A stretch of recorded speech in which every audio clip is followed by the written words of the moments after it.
ప్రజల జీవన ప్రమాణాలను మెరుగుపరచడానికి ప్రభుత్వ సంక్షేమ పథకాలు మాత్రమే సరిపోవని, సామాజిక రుగ్మతలను రూపుమాపినప్పుడే నవ సమాజం నిర్మితమవుతుందన్నారు మంత్రి జూపల్లి. సమాజ సర్వతోముఖాభివృద్ధికి కవులు, రచయితలు, సాహితీవేత్తలు, కళాకారులు, మేధావులు కృషి చేయాలని పిలుపునిచ్చారు.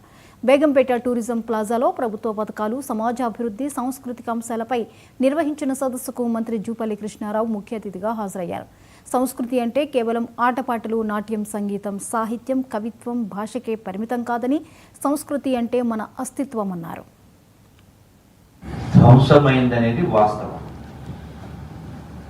ఈ జీవన విధానం అనేది అన్ని రంగాలకు, అన్ని వర్గాలకు, కులాలకు, మతాలకు అతీతంగా, వయసుతో నిమిత్తం లేకుండా అన్ని వర్గాలకు సంబంధించిన ప్రతి అంశం పట్ల కూడా అనాదిగా వస్తున్నటువంటి సంస్కృతి, సాంప్రదాయం జరగడానికి ధ్వంసమైంది. కాబట్టి ఈనాడు ఎన్నో అనర్థాలు, ఎన్నో రుగ్మతలు, ఎన్నో నేరాలకు, ఎన్నో ఘోరాలకు ప్రధానమైన కారణం ఈ సంస్కృతి అనేది ధ్వంసమైంది.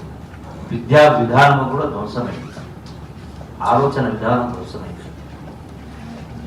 ఇవన్నీ కలగలిపి ఈ రోజున ప్రతి కుటుంబం కూడా ఏదో ఒక రకమైనటువంటి అసంతృప్తి కావచ్చు, బాధలు కావచ్చు, అప్పులు కావచ్చు, వ్యసనాలు కావచ్చు, రకరకాల వీటన్నిటికి మూలం అనేది ఇది ప్రధాన కారణం.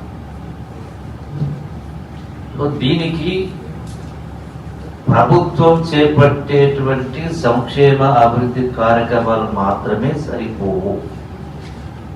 ప్రధాన అంటే మూలం అంటే మూలాలోకి వెళ్తే ఆ మూలాలు సరిస్తే తప్ప సమస్యలకు పరిష్కారం దొరకదనేది నేను గమనించినటువంటిది రాజకీయ జీవితంలో.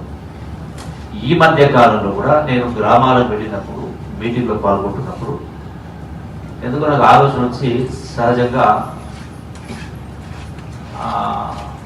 అంటే చిన్న మీటింగ్ అయినా పెద్ద 20,000 మంది మీటింగ్లు కూడా అప్పులున్నవాడు చేతులు ఎత్తండి అని అడిగిన ధ్వంసమైందనేది వాస్తవం.